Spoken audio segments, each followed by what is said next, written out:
ഒരുപാട് സന്തോഷത്തോടെ, ഒരുപാട് അഭിമാനത്തോടെ, ഒരുപക്ഷെ കുറച്ചൊരു അഹങ്കാരത്തോടു കൂടിയാണ് ഞാൻ ഇവിടെ ഇരിക്കുന്നത്. കാരണം മണ്ടനായിരുന്നു ജോയൽ, പൊട്ടനായിരുന്നു ജോയൽ. പഠിച്ച എല്ലാ സ്ഥലത്തും നല്ല രീതിയിൽ എന്റെ അമ്മ സ്കൂളിൽ നിന്ന് കരഞ്ഞുകൊണ്ട് പല പ്രാവശ്യം ഇറങ്ങിയിട്ടുള്ളത് ഞാൻ ഓർക്കുന്നുണ്ട്. അങ്ങനെ ഉണ്ടായിരുന്ന ആ ജോയലാണ് ഇന്ന് ഇങ്ങനൊരു ദിവസം, ഇങ്ങനൊരു കോളേജിൽ ഈ സമയത്ത് നിങ്ങളുടെ മുൻപിൽ ഒരു ടോക്കറായിട്ട് വന്ന് നിൽക്കാനായിട്ട് സാധിക്കുമെന്നത് ഞാൻ എന്റെ സ്വപ്നങ്ങളിൽ പോലും ഉള്ള ഒരു കാര്യമായിരുന്നില്ല. Thank God for that. Thank God for that. എന്റെ അമ്മ അന്ന് കരഞ്ഞ് അന്ന് ഇറങ്ങിയ അമ്മ ഇന്ന് ഞങ്ങളെ ഇങ്ങോട്ട് ഇറങ്ങി കാറിലോട്ട് ഞങ്ങൾ ഇങ്ങോട്ട് പോകാൻ വേണ്ടി പോയപ്പോഴത്തേന് അമ്മയുടെ ഒരു നോട്ടം, കൂടുതലൊന്നും അമ്മ പറഞ്ഞൊന്നുമില്ല, പക്ഷെ അമ്മയുടെ ആ നോട്ടം എനിക്ക് കിട്ടിയ ഏറ്റവും വലിയ റിവാർഡ് അതാണെന്ന് ഞാൻ വിചാരിക്കുന്നു. അന്ന് കരയിച്ചെങ്കിലും ഇന്ന് എന്നെ കുറിച്ച് ഓർത്ത് കുറച്ചെങ്കിലും അഭിമാനിക്കാൻ എന്റെ അമ്മയ്ക്ക് സാധിച്ചെങ്കിൽ അതാണ് എനിക്ക് ഏറ്റവും വലിയൊരു റിവാർഡ് എന്ന് ഞാൻ പറയുന്നത്. I am dedicating this to my mother. What is fashion designing, അല്ലെങ്കിൽ ഒരു നല്ല ഫാഷൻ ഡിസൈനർ എങ്ങനെ ആയിരിക്കണം, അതിന്റെ വിവിധ ഓപ്പർച്യൂണിറ്റീസ് എന്തൊക്കെയാണ് മാറി വരുന്ന ട്രെൻഡ്, ഇതൊക്കെ എന്നോട് ചോദിച്ചാൽ സത്യം പറഞ്ഞാൽ എനിക്ക് അറിയത്തില്ല കൂടുതലായിട്ട്. പക്ഷെ എനിക്ക് അറിയാവുന്ന കുറച്ച് കാര്യങ്ങൾ മാത്രം, അതായത് എന്റെ ജീവിതത്തിൽ ഉള്ള കുറച്ച് കാര്യങ്ങൾ മാത്രം നിങ്ങളുമായിട്ട് പങ്കുവെക്കണം എന്നാണ് ഞാൻ ആഗ്രഹിക്കുന്നത്. കാരണം ഞാന് BDS പുഷ്പഗിരി ഡെന്റൽ കോളേജിൽ എന്റെ അപ്പൻ 10-20 വർഷം കഷ്ടപ്പെട്ടുണ്ടാക്കി 10-25 ലക്ഷം രൂപ മുടക്കി അവിടെ പോയി പൊട്ടി പാളീസായി. ഞാൻ BBAക്കുള്ള വണ്ടി കയറുമ്പോഴത്തേന് അന്ന് അനിയത്തി പ്രാവിലെ തിലകൻ പറയുന്ന പോലെ ഇങ്ങനെ അപ്പം പറഞ്ഞു, പഠിച്ചേക്കണാണ് അപ്പൻ്റെ പോലെ. അങ്ങനെ പറഞ്ഞെങ്കിലും എനിക്കൊരൊറ്റ, അതായത് ഡോക്ടർ എന്ന ഡിഗ്രി എന്ന് പറഞ്ഞാൽ ഞാൻ കുഞ്ഞിലെ മുതലേ സ്വപ്നം കണ്ടിരുന്ന ഒരു കാര്യമാണ്. ആ ഡിഗ്രിയേക്കാൾ കൂടുതലായിട്ട് എനിക്ക് ഒന്നും കിട്ടാനില്ലെന്ന് എനിക്ക് അറിയാമായിരുന്നു. അങ്ങനെ വളരെ ഡിപ്രഷനോട് കൂടിയാണ് ഞാൻ ബാംഗ്ലൂരിലേക്ക് പോയത്. പക്ഷെ എനിക്ക് ദൈവം അതിനേക്കാൾ ഒരുപാട് വലിയ കാര്യങ്ങളായിരുന്നു ഒരുക്കി വെച്ചിരുന്നത്.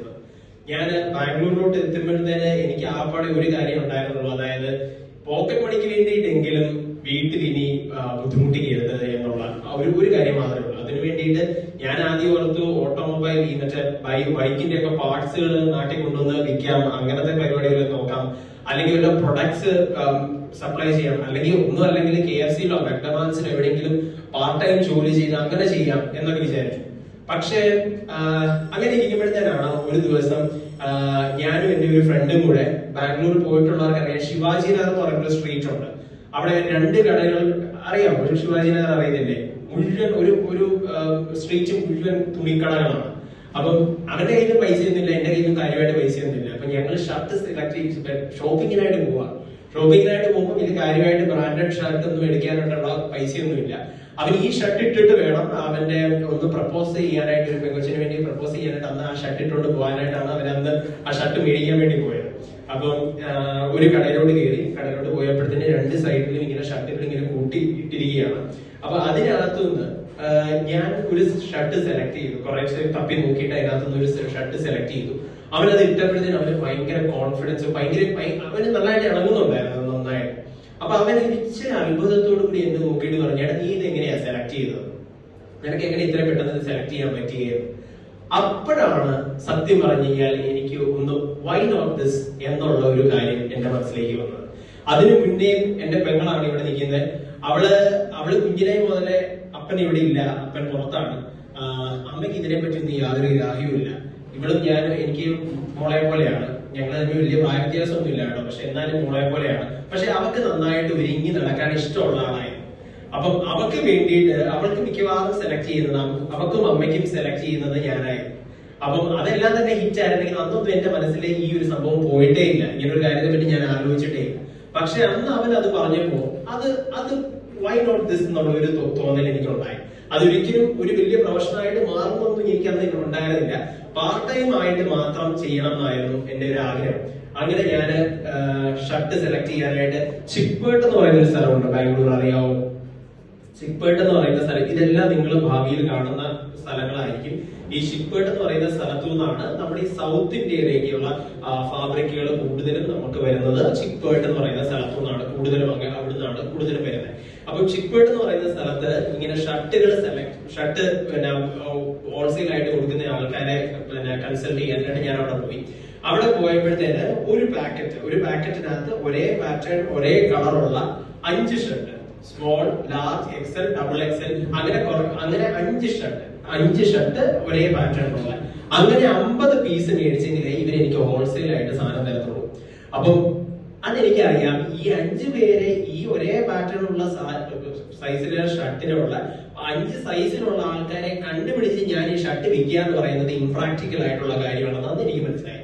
അതോടുകൂടി ആ ആയുധങ്ങളെല്ലാം വെച്ച് കീഴടങ്ങി ഞാൻ തിരിച്ചു വരുന്ന വഴിക്ക് ആണ് ഞാൻ ആലോചിച്ചത്, ലേഡീസിന്റെ സംഭവം ചെയ്താൽ എങ്ങനെയുണ്ടാവും. അത് ചുരിദാറുകളാണ് ഞാൻ ഉദ്ദേശിക്കുന്നത്. ചുരിദാറുകൾ വാങ്ങി എങ്ങനെയും വിറ്റ് കഴിഞ്ഞ് കഴിഞ്ഞാൽ പൈസ ഉണ്ടാക്കാമല്ലോ എന്നുള്ളൊരു സംഭവം.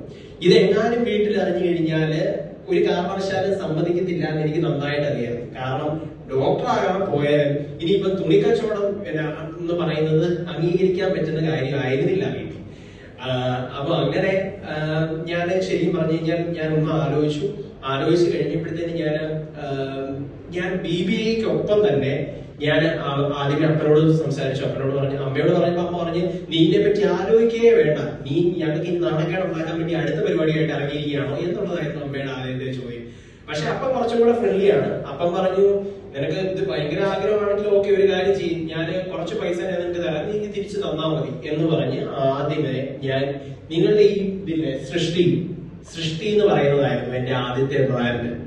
ആദ്യമായിട്ട് ഞാൻ ഈ ചുരിദാറുകളുടെ ആ പേരിലാണ് സൃഷ്ടി എന്ന് പറഞ്ഞിട്ടാണ്. ക്രിസ്തു ജയന്തി കോളേജിലാണ് ഞാൻ പഠിച്ചത്. ക്രിസ്തു ജയന്തി കോളേജിലെ ഡിപ്പാർട്ട്മെന്റില് അവിടെയും നമുക്ക് ഇങ്ങനെ ഫെസ്റ്റുകളുണ്ട്. അങ്ങനത്തെ ഒരു ഫെസ്റ്റില് എക്സിബിഷൻ കണ്ടക്ട് ചെയ്യാൻ ഒരു ഓപ്പർച്യൂണിറ്റി ഉണ്ടായിരുന്നു. അങ്ങനെയാണ് എന്റെ ആദ്യത്തെ ബിസിനസ് ഞാൻ തുടങ്ങുന്നത്. അങ്ങനെ വെട്ടിയിൽ നിന്ന് സാധനങ്ങൾ മേടിച്ച് ഞാൻ അത് തുടങ്ങി. പിന്നെ അത് ഇപ്പൊ ഞാൻ ശരിക്കും പറഞ്ഞു കഴിഞ്ഞാൽ ആ BBAക്ക് ഞാൻ നല്ല രീതിയിൽ, അതായത് പിന്നെ എനിക്ക് തോക്കാനുള്ള ഓപ്ഷൻ ഇല്ലായിരുന്നു എന്നുള്ള കാര്യം. ഞാൻ അതിനോടൊപ്പം ഞാനിവിടെ നാട്ടില് പല സ്ഥലങ്ങളിൽ ഹോൾസെയിൽ ആയിട്ട് സാധനങ്ങൾ എത്തിക്കുകയും ഒക്കെ ചെയ്ത് പോക്കറ്റ് മണി നന്നായിട്ട് ഉണ്ടാക്കുമായിരുന്നു. അത് സത്യം പറഞ്ഞു കഴിഞ്ഞാൽ BBAക്ക് പക്ഷെ എനിക്ക് എക്സാം നടക്കുന്ന സമയത്തായിരിക്കും ഇതിന്റെ എക്സിബിഷൻസ് കണ്ടക്ട് ചെയ്യേണ്ടി വരിക, അവിടെ ബാക്കി കാര്യങ്ങളൊക്കെ ചെയ്യേണ്ടി വരിക. പക്ഷെ ഇപ്പൊ ഞാൻ ഓർത്ത് നോക്കുമ്പോഴത്തേക്ക് ഇത് എന്റെ എക്സ്ട്രാ പണിയായിട്ട്, സത്യം പറഞ്ഞ നല്ല പണിയായിരുന്നു. ഒരു ബാംഗ്ലൂർ നോർത്തിൽ നിന്ന് ഈ സൗത്ത് വരെ ഏകദേശം ഒരു 6-6 അവിടുത്തെ ട്രാഫിക്കിന്റെ ഒരു ഇതും കൂടെ കൊണ്ടിട്ട് ഒരു 6-6 മണിക്കൂർ നമ്മൾ യാത്ര ചെയ്ത് വേണം. നല്ലതായിട്ട് കഷ്ടപ്പെട്ടു. കാരണം തലയെ ചുമന്നുകൊണ്ട് വേണം. കാരണം ഞാനിവിടെ സത്യം പറഞ്ഞു കഴിഞ്ഞാൽ 1 മണി എടുക്കാത്ത ഒരാളാണ്. അപ്പൊ ഈ തലയെ ചുമന്നുകൊണ്ട് ഈ സാധനം എടുത്തുകൊണ്ട് അല്ലാന്നുണ്ടെങ്കിൽ കാറേലോ അല്ലെങ്കിൽ ടാക്സി പിടിച്ചു കഴിഞ്ഞാൽ ഇതിന്റെ കാറും നമുക്ക് പോകും. അപ്പൊ അതുകൊണ്ട് തലയെ ചുമന്നുകൊണ്ട് ഞാൻ ആ സാധനം എടുത്തിട്ടാണ് ഞാൻ ബസ്സിൽ കയറി നമ്മുടെ കോളേജിന്റെ അവിടെ കൊണ്ടുവന്ന് അങ്ങനെ എക്സിബിഷൻസ് നടത്തുകയും അങ്ങനെ ഇത് ചെയ്യുകയും ചെയ്തത്. ഒരു പ്രാവശ്യം നമ്മുടെ ഒരു റിലേറ്റീവ് അമ്മേനെ വിളിച്ചിട്ട് പറഞ്ഞു, അപ്പുനെ, അപ്പൊ ഞാൻ എന്താ ചെയ്യുന്നതെന്ന് പറഞ്ഞാൽ ആരും കാണാതിരിക്കാൻ, നമ്മുടെ ഇവിടുത്തെ ആരെങ്കിലും കണ്ടു കഴിഞ്ഞാലോ ഏതെങ്കിലും വിധത്തിൽ കണ്ടു കഴിഞ്ഞാലോ എന്ന് ഓർത്തിട്ട്, അന്ന് മാസ്കിന്റെ ഒന്നും ആവശ്യമില്ല, അന്ന് കൊറോണ പോലുള്ള സമയമല്ല. പക്ഷെ എന്നാലും ഞാനൊരു പൊടി അടിക്കാതിരിക്കാന്നുള്ള വ്യാജേന ഈ നമ്മുടെ ടവൽ ഇങ്ങനെ കെട്ടും. അങ്ങനെ അവിടെ സാധാരണ എല്ലാവരും ചെയ്യാറുള്ളതാണ്, ഇങ്ങനെ ടവൽ കെട്ടുന്നത്. അപ്പൊ ഞാൻ അങ്ങനെ കെട്ടിക്കൊണ്ടാണ് ആ നാണക്കേട് മാറ്റാൻ വേണ്ടി പോയിക്കൊണ്ടിരുന്നത്.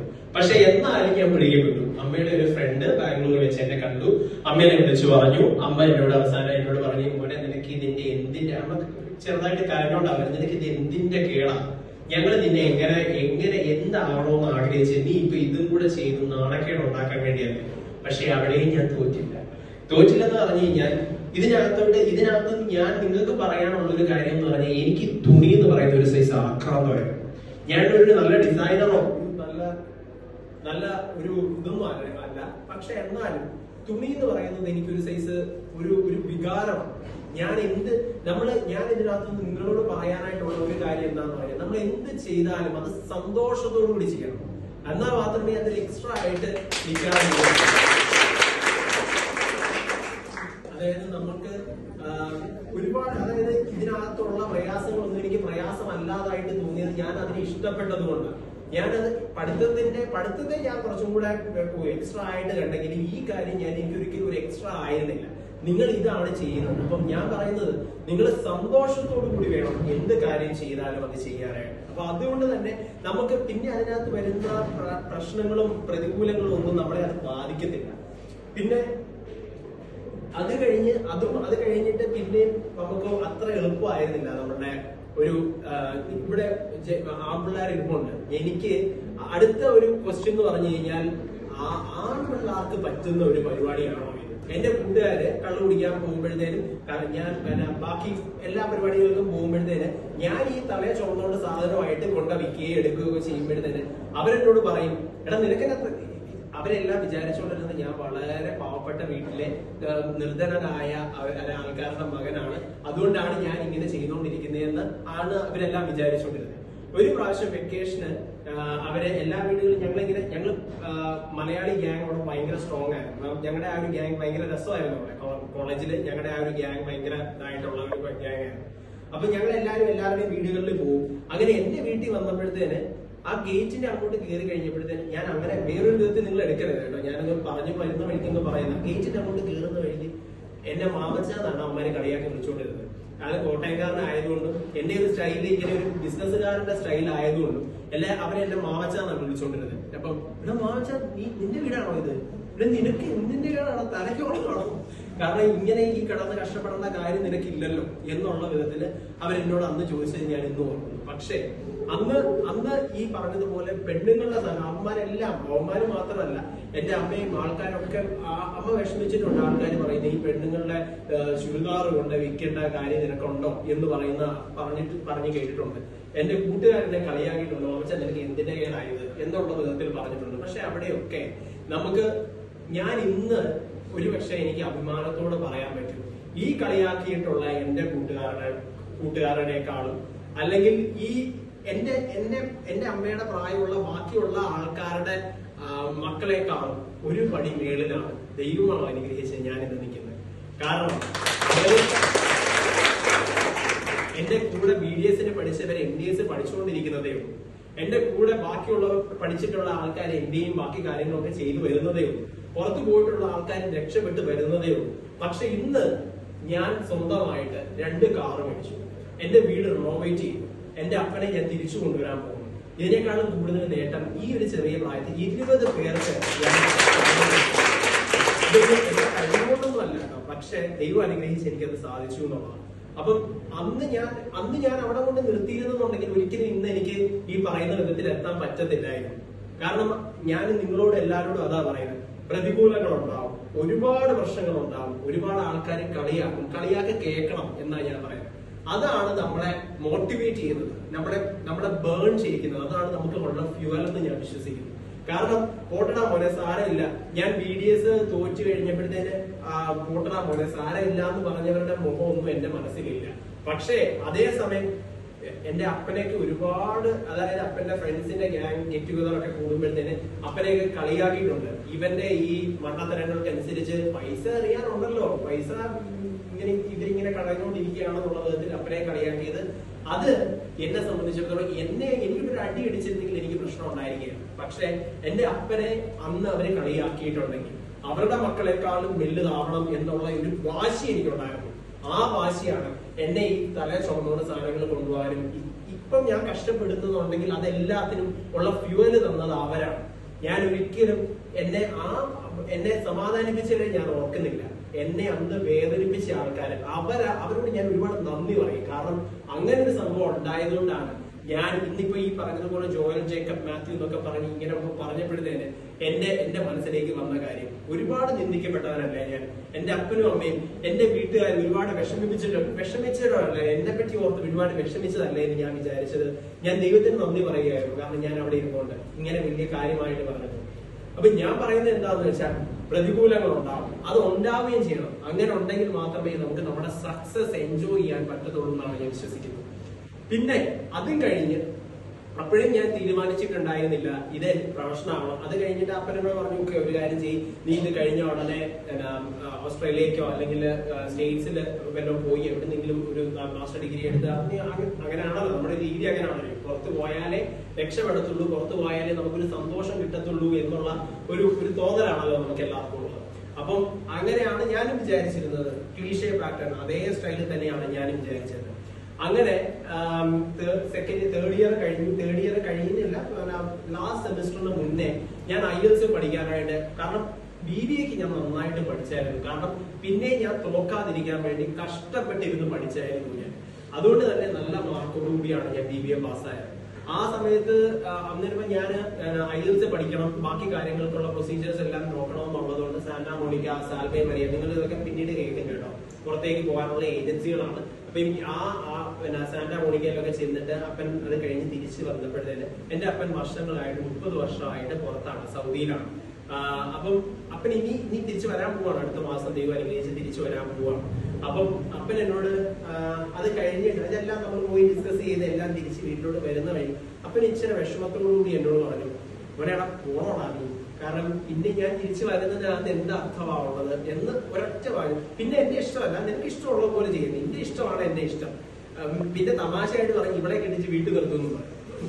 അതായത് ഇവളെ കെട്ടിച്ച് വീട്ടിൽ നിർത്തി കഴിഞ്ഞാൽ എന്റെ വീട് പോകുമല്ലോ, അതുകൊണ്ടുള്ളതുകൊണ്ട് ചുമ്മാ പറഞ്ഞ കേട്ടോ, അതുകൊണ്ടുള്ളതുകൊണ്ടൊന്നും മാത്രമല്ല, നമുക്ക് അപ്പന്റെ ആ ഒരു വിഷമം കണ്ടപ്പോഴത്തേന് ഞാൻ പറഞ്ഞു വേണ്ട, നാട്ടിൽ നിന്ന് തന്നെ ചെയ്താൽ മതി, നാട്ടിൽ നിന്ന് എന്ത് വന്നോട്ടെ, ഇനിയിപ്പോ ബാക്കി നാട്ടിൽ നിന്നോട്ടുള്ള ഇത് മതി എന്ന് ഞാൻ അന്ന് വിചാരിച്ചത്. എന്തായാലും ഞാന് അങ്ങനെയാണ് നാട്ടില് ഞാൻ നിൽക്കാൻ തീരുമാനിച്ചത്. അപ്പോഴും ഇതിനെപ്പറ്റി ഒന്നും ഞാൻ റിസ്ക് ചെയ്യുന്നില്ല. MBAക്ക് അങ്ങനെ അഡ്മിഷൻ എടുത്തു. MBAക്ക് അഡ്മിഷൻ എടുത്തപ്പോഴത്തേനാണ് നമ്മള് അപ്പന്റെ ജോലിക്ക് ചെറിയൊരു പ്രശ്നം ഉണ്ടായി. ചെറിയൊരു പ്രശ്നം എന്ന് പറയുമ്പോഴത്തേന് അപ്പന് തിരിച്ചു പോരാം എന്നുള്ള ഒരു ഇത്. അന്നേരപ്പോഴത്തേക്ക് ഞങ്ങൾക്ക് അറിയാവുന്ന വേറെ ഒന്നുമില്ല. ഞങ്ങൾ വലിയ ബിസിനസ് ഫാമിലിയോ വലിയ ആൾക്കാരൊന്നും അല്ല. നമ്മൾ സാധാരണ അത്യാവശ്യം കുഴപ്പമില്ലാതെ ജീവിക്കുന്ന ആൾക്കാരാണ്. അതല്ലാതെ നമുക്ക് അങ്ങനെ വലിയ പാരമ്പര്യ ബിസിനസ് ഒന്നും ഉള്ള ആൾക്കാരല്ല. ഒന്നിനെ പറ്റിയും കാര്യമായിട്ട് ഗ്രാഹ്യമില്ല. അപ്പൻ പറഞ്ഞു ഓക്കെ, നമുക്ക് പ്ലംബിങ്ങിന്റെ സാധനങ്ങളുടെ കട തുടങ്ങിയാലോ, അല്ലെങ്കിൽ ഒരു ഹോട്ടൽ തുടങ്ങിയാലോ, പല കാര്യങ്ങൾ ഞങ്ങൾ ആലോചിച്ച് നോക്കി. അവസാനം കുറച്ചെങ്കിലും ഇൻട്രസ്റ്റ് ഉള്ള ഒരു കാര്യം എന്ന് പറഞ്ഞാൽ തുണി, ഈ സംഭവമാണെന്നുള്ളത് നമ്മൾ മനസ്സിലാക്കി. അങ്ങനെ കാരണം ഞാൻ വരുന്നിടം വരെ അമ്മയും എന്റെ ഒരു കസിനും കൂടെ നമ്മൾ ഇത് സ്റ്റാർട്ട് ചെയ്യാം, ഇത് അങ്ങനെ അവര് റൺ ചെയ്യും എന്നുള്ള വിധത്തിൽ ഞങ്ങൾ ഇങ്ങനെ തലം അന്വേഷിച്ച് തുടങ്ങി നോക്കി. അപ്പൊ അങ്ങനെ ആയിരിക്കുമ്പോഴത്തേനാണ്, നിങ്ങൾക്ക് ചങ്ങനാശ്ശേരി അറിയാവുന്നവർക്ക് അറിയാം, ചങ്ങനാശ്ശേരി SB കോളേജ് എന്ന് പറയുന്ന കോളേജാണ്, വളരെ ഫേമസ് കോളേജാണ്. അതിന്റെ നേരെ ഓപ്പോസിറ്റ് ഒരു നല്ല സ്പേസ്, ഒരു വലിയ സ്പേസ്, നമ്മള് മണ്ടന്മാരായതുകൊണ്ടാണ് കേട്ടോ, ശരിക്കും പറഞ്ഞു കഴിഞ്ഞാൽ ആ സ്പേസ് 10 ലക്ഷം രൂപ നമ്മൾ കൊടുത്തിട്ട് നമ്മളത് റെന്റിന് നമ്മളത് എടുത്തു. നമ്മളത് എടുത്തു കഴിഞ്ഞപ്പോഴത്തേന് അന്നേരം അത് കഴിഞ്ഞിട്ട് അപ്പൻ പോയി. അന്നേരം അത് കഴിഞ്ഞപ്പോഴത്തേന് അമ്മ പറഞ്ഞു എന്നെ കൊണ്ട് തന്നെ ഇത് ചെയ്യാൻ പറ്റുമെന്ന് തോന്നുന്നില്ല, ഇവനും കൂടി ഇല്ലാതെ ഇത് എങ്ങനെ മുന്നോട്ട് പോകുമെന്ന് എനിക്ക് അറിയത്തില്ല എന്നൊക്കെ പറഞ്ഞു. പക്ഷെ അന്നേരപ്പോഴാണ് നമ്മൾ തീരുമാനിച്ചത് ഒരു കാര്യം ചെയ്യാം, MBA അത് കഴിഞ്ഞിട്ട് ചെയ്യാം, നമുക്ക് ഏതായാലും ഇത് സ്റ്റാർട്ട് ചെയ്ത് 2 വർഷം കഴിഞ്ഞിട്ട് MBAക്ക് പോകാമല്ലോ, ജോലി ചെയ്തിട്ട് പഠിക്കാമല്ലോ, എനിക്ക് വലിയ പ്രായമായിട്ടില്ല എന്ന് അങ്ങനെയാണെന്നുണ്ടെങ്കിൽ അങ്ങനെ ചെയ്യാം എന്ന് വിചാരിച്ചിട്ടാണ് ഞാൻ എന്റെ ആ MBAയുടെ അഡ്മിഷൻ വേണ്ടാന്ന് വെച്ചിട്ട് ഞാൻ നാട്ടില് തന്നെ നിന്നത്.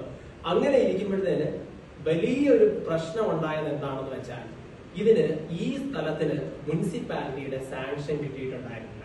ഈ പറയുന്ന നമ്മൾ എടുത്തിരിക്കുന്ന ലീസിന് എടുത്തിരുന്ന സംഭവം ഞങ്ങളോട് പറഞ്ഞിരുന്നത് ഒരാഴ്ചക്കകം സാർ ഇത് റെഡിയാവുമെന്ന് പറഞ്ഞിട്ടാണ് നമ്മൾ ആ സ്ഥാനം എടുത്തത്. പക്ഷേ ആ 10 ലക്ഷം രൂപ അവരുടെ കയ്യിൽ ആവുകയും ചെയ്തു. നമുക്കത് ശരിയായി കിട്ടിയില്ല.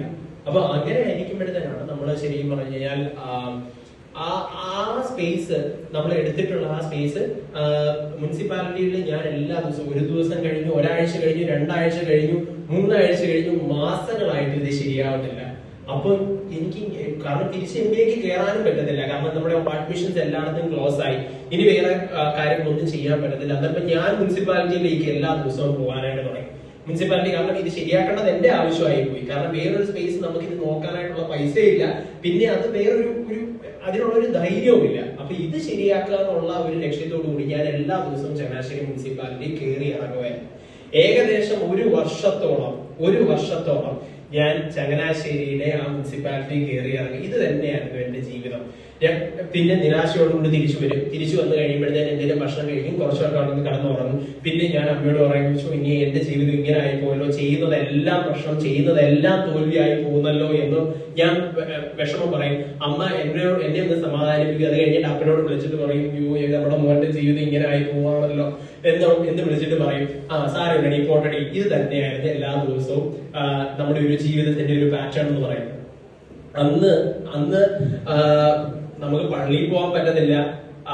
എടവപ്പള്ളിയിൽ പോയി കഴിഞ്ഞു കഴിഞ്ഞാൽ എന്നെ ഹായ് എന്നൊക്കെ പറഞ്ഞിട്ട് ഞാൻ അങ്ങോട്ട് പോകുന്ന പുറകെ എന്നെ കുറിച്ചായിരിക്കും പിന്നെയുള്ള കഥകൾ മുഴുവൻ അറിയാലോ, ആസ് യൂഷ്വൽ. കാരണം ഞാൻ ഒരു പ്രാവശ്യം കേട്ടിട്ടുണ്ട്, ഞാൻ പള്ളി കഴിഞ്ഞ് ഞാൻ എന്റെ അടുത്ത സുഹൃത്തുക്കളാട്ടോ ഭയങ്കര ഇതായിട്ടൊക്കെ പറഞ്ഞിട്ട് ഞാൻ തിരിച്ചു പോയി കഴിഞ്ഞപ്പോഴത്തേന് ഞാൻ ആ സൈഡിലൊക്കെ ആയിട്ട് നിൽപ്പുണ്ടായിരുന്നു. ഇവന്മാരത് കണ്ടില്ല.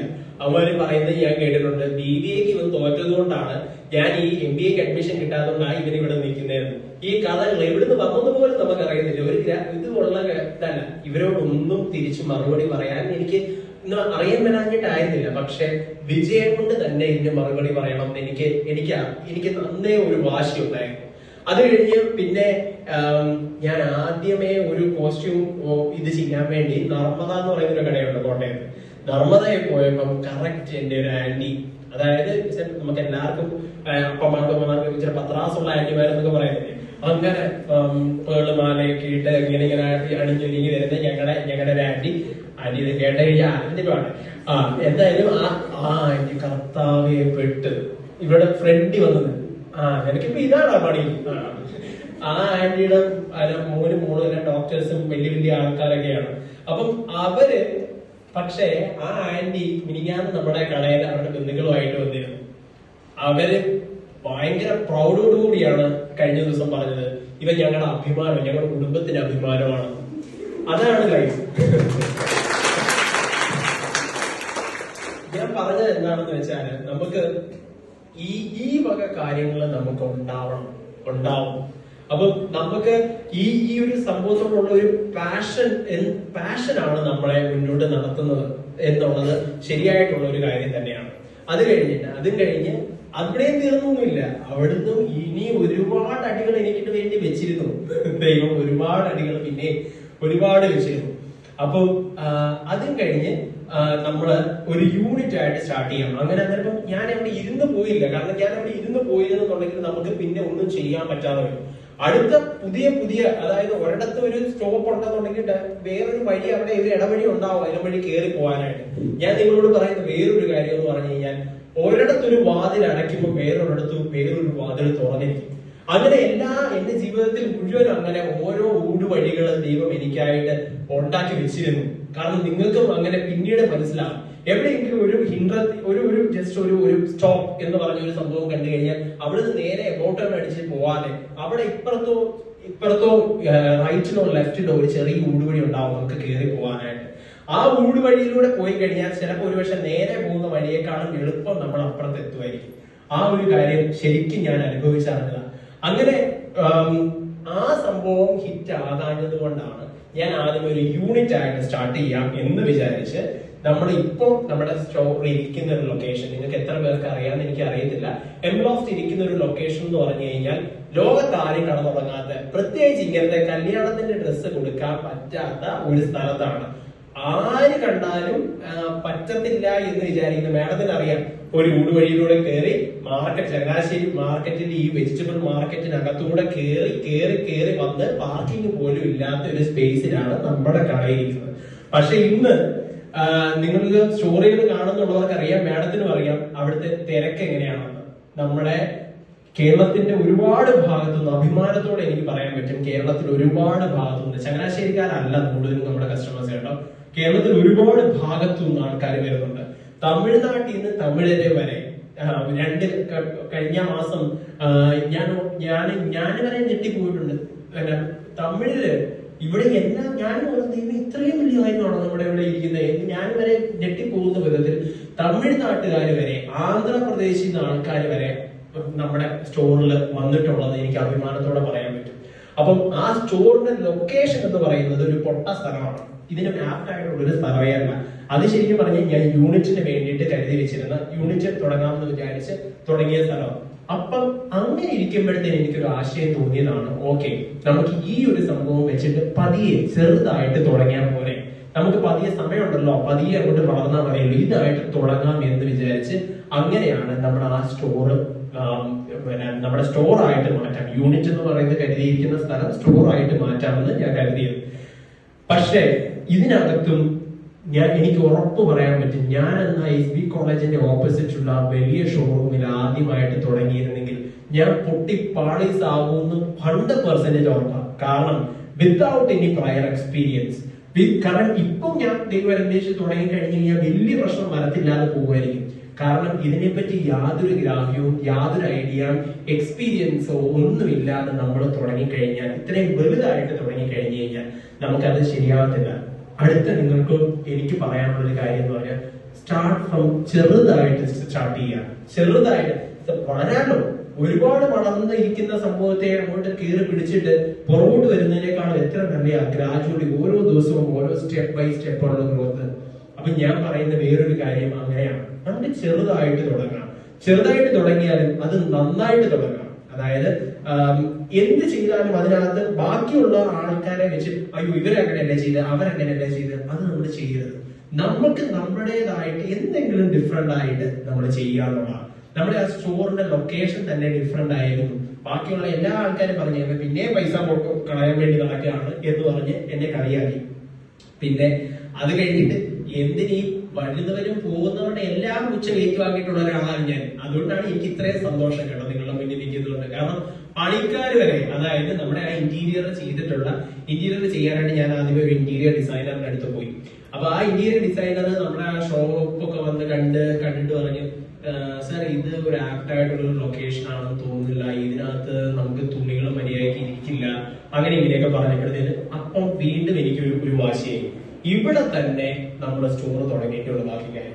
അങ്ങനെ ഞാൻ ഈ പിൻട്രസ്റ്റ് എന്ന് പറയുന്ന ആപ്പ് ഉണ്ട്, നിങ്ങൾക്ക് എല്ലാവർക്കും അറിയാം അല്ലെ. പിൻട്രസ്റ്റിനകത്തൊക്കെ പലയിടത്തൊക്കെ നോക്കി കുറെ യുണീക് ഡിസൈൻസ് പല സ്ഥലത്തു നിന്ന്, ഇപ്പം യൂറോപ്പിലൊക്കെ ഉള്ള വിധത്തിലുള്ള ബൊട്ടീക് സ്റ്റൈലിലുള്ള കുറെ സാധനങ്ങളെല്ലാം കണ്ടുപിടിച്ച് ഞാൻ പാലറ്റ് വുഡ് എന്ന് പറയുന്ന വുഡ് എന്ന് പറഞ്ഞാൽ നമ്മളുടെ മച്ചുള്ള ഒരു സ്റ്റോറാണ്. നമുക്ക് മച്ചാണ് എനിക്കതിനകത്ത് ഏറ്റവും ഇഷ്ടമുള്ള ഒരു കാര്യം എന്ന് പറഞ്ഞാൽ. അപ്പൊ ആ ഒരു സംഭവത്തിന്റെ തീം വെച്ചിട്ട് ലോഫ്റ്റ് എന്നുള്ള ഒരു ഐഡിയയില് നമ്മൾ തന്നെ ഡിസൈൻ ചെയ്തെടുത്തത്. അപ്പം ഇനി അടുത്ത വർക്കേഴ്സിനെ കിട്ടി, നല്ല സ്കിൽഡ് ആയിട്ടുള്ള ആൾക്കാരാണ്. അപ്പൊ ഓരോ പ്രാവശ്യം ഓരോന്ന് ചെയ്ത് വരുമ്പോഴത്തേനും ഓരോ ഐഡിയ ഞാൻ പിന്നെയും ചെല്ലും, ചേട്ടാ ഇവിടുന്ന് ഇങ്ങനെ വന്നാൽ ഇങ്ങനെ ഉണ്ടാവും. അപ്പൊ ഓരോ ആദ്യ പ്രാവശ്യം ശരി ചേട്ടാ ഞാൻ ചെയ്യാം എന്നൊക്കെ പറഞ്ഞിട്ട് അവര് നമ്മളെ ഇത് ചെയ്യുമായിരുന്നു. രണ്ടാമത്തെ പ്രാവശ്യമായിട്ട് അവര് അവസാനമായപ്പോഴത്തേക്കും ഈ പുള്ളിയെ കൊണ്ട് ഒരു രക്ഷയില്ല, പുള്ളി എന്നെയാണോ ഇത് ചെയ്യുന്നതെന്നുള്ള വിധത്തിലാണ് എന്നെ കാണുന്നതേ വിശാലം കുരിശ് കാണുന്ന പോലെയായിരുന്നു അവർക്ക്. ഞാൻ ഇപ്പോഴും ഓർക്കുന്നുണ്ട്. എന്നിട്ട് ആ ഇന്റീരിയർ എല്ലാം കഴിഞ്ഞിട്ട് അവിടെയും ദൈവം, അതായത് ഓരോ സംഭവത്തിനും നമുക്ക് എവിടെ അടി കിട്ടുന്നു അവിടെയാണ് എന്നെ കൈപിടിച്ച് കയറ്റിയിട്ടുള്ളത്. അപ്പൊ ആ ഇന്റീരിയറിന്റെ ആ ഒരു കാര്യം ഇന്ന് എല്ലാം കഴിഞ്ഞപ്പോഴത്തേക്ക് ശരിക്കും ഈ പറയുന്ന ആൾക്കാര് തന്നെ അവരും എന്നോട് ചോദിച്ചു, ഞാൻ സൈഡിലായിട്ട് ഒരു ചെറിയ ബോർഡ് വെച്ചോട്ടെ, ഞങ്ങളുടെ പേരൊന്ന് വെച്ചോട്ടെ എന്ന് പറഞ്ഞിട്ട്. കാരണം അവര് ആ ചങ്ങനാശ്ശേരിയിലുള്ള അടുത്ത ഭാഗത്തുള്ള കോട്ടയം റീജിയനിലുള്ള കുറെ സ്റ്റോറുകൾ ചെയ്തിട്ടുള്ള ആൾക്കാരാണ്. അപ്പം അവർക്ക് അവരുടെ അത്രയും, അതായത് യുണീക്ക് ആയിട്ടുള്ള നമ്മുടെ പോലത്തെ ഇന്റീരിയർ അവർ വേറെ ചെയ്തിട്ടുണ്ടായിരുന്നില്ല. അതുകൊണ്ടാണ് അവരുടെ ഒരു ചെറിയ ബോർഡ് വെച്ചോട്ടെ എന്ന് അവർ ചോദിച്ചത്. അങ്ങനെ നമ്മള് ഡിഫറെന്റ് ആയിട്ട് ചിന്തിച്ചിട്ടുള്ള അതുകൊണ്ട് തന്നെ ഇത് കഴിഞ്ഞിട്ട് നമ്മുടെ ഉദ്ഘാടനം കഴിഞ്ഞിട്ട് ഈ ഇന്റീരിയർ കാണാൻ വേണ്ടി തന്നെ ഇന്റീരിയർ ഡിസൈനേഴ്സ് ആർക്കിടെക്ട് എന്ന് പറയുന്ന കോട്ടയത്തുള്ള ആർക്കിടെക്ചർ കമ്പനിയിൽ നിന്ന് സ്റ്റുഡൻസ് അവിടെ സ്റ്റോർ വിസിറ്റ് ചെയ്തായിരുന്നു ഈ ഇന്റീരിയർ കാണാൻ വേണ്ടി തന്നെ. നമ്മൾ എവിടെയൊക്കെ നമുക്ക് തടി കിട്ടിയോ, നമ്മൾ എവിടെയൊക്കെ ആൾക്കാര് സെയിം ഗ്യാങ്ങിന്റെ കൂടെ ഇങ്ങനെ നേരെയൊക്കെ പോയി കഴിഞ്ഞാൽ സേഫാ, ഒരു കുഴപ്പമില്ല. പക്ഷെ ഇച്ചിരി ഒന്ന് ഡിഫറെന്റ് ആയി കഴിഞ്ഞു കഴിഞ്ഞാൽ നമുക്കിട്ട് എല്ലാവരും അവിടെ കണ്ടോ എന്ന് പറഞ്ഞിട്ട് കൈ ചൂണ്ടുമായിരിക്കും. പക്ഷെ നമ്മൾ അക്കരെ എത്തിക്കഴിഞ്ഞു കഴിഞ്ഞാൽ നമ്മളായിരിക്കും സ്റ്റാർ. അന്ന് പറയുന്ന പോലെ ഞാനിപ്പോ സ്റ്റാർ ആണെന്നല്ല പറയുന്നത്, പക്ഷെ ആ ഇന്റീരിയർ നമുക്ക് ഗുണപ്പെട്ടു. ആ ഇന്റീരിയർ ഗുണപ്പെട്ടു എന്ന് മാത്രമല്ല, ഇന്ന് നമ്മള് ദൈവം അനുഗ്രഹിച്ച് ഒരു 6 മാസം അല്ലെങ്കിൽ മാക്സിമം ഒരു വർഷത്തിനുള്ളിൽ ദൈവം അനുഗ്രഹിച്ചാൽ നമ്മൾ 5 ഫ്ലോറുള്ള നമ്മുടെ പുതിയ സ്റ്റോറിലേക്ക് മാറും. MC റോഡിൽ തന്നെ, MC റോഡ് സൈഡിൽ തന്നെയുള്ള നമ്മുടെ പുതിയ സ്റ്റോറിലേക്ക് മാറാൻ ദൈവം അനുഗ്രഹിക്കുന്നു ഞാൻ വിചാരിക്കുന്നു. പക്ഷേ ആ സ്റ്റോറിലേക്ക് പോകുന്നതിനെ പറ്റി ആലോചിക്കുമ്പോഴേ ഇപ്പൊ നമ്മുടെ കസ്റ്റമേഴ്സിന് വിഷമമാണ്. കാരണം ഒരു വീടിന്റെ ആംബിയൻസ് ആണ് നമ്മുടെ സ്റ്റോറിൽ നിന്നാണ് ആൾക്കാർ പറയുന്നത്. അതായത് നമ്മുടെ സ്റ്റോറിൽ വരുന്ന ആൾക്കാരെല്ലാം അപരിചിതരായിട്ട് വന്ന് അവിടെ നമ്മുടെ ആ ഒരു വളരെ ഇടുങ്ങിയ സ്ഥലമായതുകൊണ്ട് നമുക്ക് സംസാരിക്കാനും നമുക്ക് ക്ലോസ് ആകാനും ഭയങ്കര ഒരു പറ്റുന്ന വിധത്തിലാണ് അതിന്റെ ഡിസൈൻ ചെയ്തിരിക്കുന്നതെന്നാണ് പറഞ്ഞത്. സത്യം പറഞ്ഞാൽ സ്ഥലമില്ലാത്തതുകൊണ്ട് ഇങ്ങനെയൊക്കെ തട്ടിക്കൂട്ടിയതാണെങ്കിലും ഇന്നിപ്പോ സാറ് പറഞ്ഞത് I am not a designer എന്ന് പറഞ്ഞാൽ ഇത്രയും വലിയൊരു കാര്യമാണെന്ന് പറയുന്നത് തന്നെ ആ ഒരു ഡിസൈനെ ദൈവം ഭയങ്കര നന്നായിട്ട് മാറ്റി. കാരണം നമുക്കിപ്പോ നമ്മുടെ സ്റ്റോറി വരുന്ന ഒരാൾക്കാരെ ഒരു 99% എല്ലാ വിധത്തിലും പെർഫെക്റ്റ് ആണെന്ന് എനിക്ക് പറയാൻ പറ്റത്തില്ല. പക്ഷെ ഒരു 99% എനിക്ക് ആത്മാർത്ഥമായിട്ട് പറയാൻ പറ്റും ആൾക്കാർ വളരെ സാറ്റിസ്ഫൈഡ് ആയിട്ട് ആദ്യമേ ഇച്ചിരി ബഹളം ഉണ്ടാക്കുന്നവർ പോലും നന്നായി വരട്ടെ എന്ന് പറഞ്ഞിട്ടാണ് ഇപ്പം നമ്മുടെ സ്റ്റോറി നടക്കുന്നത്. അതിനകത്ത് വേറൊരു കാര്യം കൂടെ ഉണ്ട്, എന്റെ പ്രായം. കാരണം എന്റെ അപ്പന്റെ പ്രായമായതിനു ശേഷം ഈ ഒരു സംഭവം തുടങ്ങിയിരുന്നെങ്കിൽ ഒരു പക്ഷെ ഇത് വിജയിക്കാൻ സാധ്യത വളരെ കുറവായിരുന്നു. കാരണം ഇപ്പം എന്തെങ്കിലും ചെറിയ ചെറിയ മിസ്റ്റേക്കുകൾ ഉണ്ടെങ്കിലും എന്റെ പ്രായം അല്ലെങ്കിൽ എന്നെക്കാളും കുറച്ചും കൂടെ പ്രായം കൂടിയ അല്ലെങ്കിൽ കുറഞ്ഞ ആൾക്കാരാണ് ഇപ്പൊ കല്യാണ പ്രായമായിട്ടുള്ള ആൾക്കാരെന്ന് പറഞ്ഞാൽ. അപ്പൊ അവരാണ് നമ്മുടെ സ്റ്റോറിലേക്ക് വരുന്നത്. അപ്പൊ അവർക്ക് റിലേറ്റബിൾ ആണ്. എനിക്കും ഇങ്ങനെ ഒരു സംഭവം വന്നാൽ ഇങ്ങനെ ഒരു ചെറിയ പ്രശ്നങ്ങളൊക്കെ ഉണ്ടാവും, സാരമില്ല എന്നുള്ള വിധത്തിൽ ഉള്ള ഒരു ഇത് വരും. അതുപോലെ ഈ അപ്പനും അമ്മയ്ക്കും ഈ വരുന്ന കസ്റ്റമേഴ്സിന്റെ നമുക്ക് കൂടുതലും ഉള്ളത് വെഡിങ് മാത്രമാണ് കേട്ടോ. നമ്മൾ സ്റ്റിച്ച് ഓർഡേഴ്സ് എടുക്കുന്നത് ആപ്പാടെ വെഡിങ്ങിന്റെ മാത്രമാണ്. അപ്പൊ അതുകൊണ്ട് തന്നെ നമുക്ക് കൂടുതൽ കസ്റ്റമേഴ്സ് വരുന്നത് പിന്നെ നമ്മൾ കാഞ്ചീപുരം സാരി, മന്ദർമുടി അങ്ങനത്തെ സംഭവങ്ങളാണ് നമ്മൾ കൂടുതലും ചെയ്യുന്നത്. അപ്പം അങ്ങനെ വരുന്ന ആൾക്കാരാണെങ്കിൽ പോലും ഈ അപ്പനും അമ്മമാർക്കും ഒരു മകനോട് എന്ന് പറഞ്ഞാൽ അവരുടെ മക്കളുടെ പ്രായമാകുമ്പോഴത്തേനും അവർക്ക് അങ്ങനത്തെ ഒരു തോന്നലുണ്ടല്ലോ മക്കളോടെന്നുള്ള. അതുകൊണ്ട് തന്നെ അവരിറങ്ങുമ്പോൾ അവര് സാറ്റിസ്ഫൈഡ് ആയിട്ട് എല്ലാം കഴിഞ്ഞു കഴിയുമ്പോൾ ഞാൻ പ്രാർത്ഥിച്ചിട്ടാണ് ഓരോ ഡ്രസ്സും വെഡിങ് ഡ്രസ്സസ് എല്ലാം കൊടുക്കുന്നത്. അതിപ്പം ഏത് ജാതി ആയാലും ദൈവത്തിൽ വിശ്വസിക്കുന്ന എല്ലാവർക്കും അങ്ങനെ തന്നെയാണ് ഞാൻ കൊടുക്കാറ്. അത് കൊടുത്തു കഴിഞ്ഞ് ഞാൻ പറയും എല്ലാ ദൈവാനുഗ്രഹങ്ങളും നിങ്ങൾക്ക് ഉണ്ടാവട്ടെ എന്ന് പറയുമ്പോൾ അവര് തിരിച്ച് ചിലര് കണ്ണ് നിറഞ്ഞു പറയും നിനക്ക് നല്ലതുണ്ടാവട്ടെ, നിങ്ങൾക്ക് ഏറ്റവും വലുത് നല്ലതുണ്ടാവട്ടെ.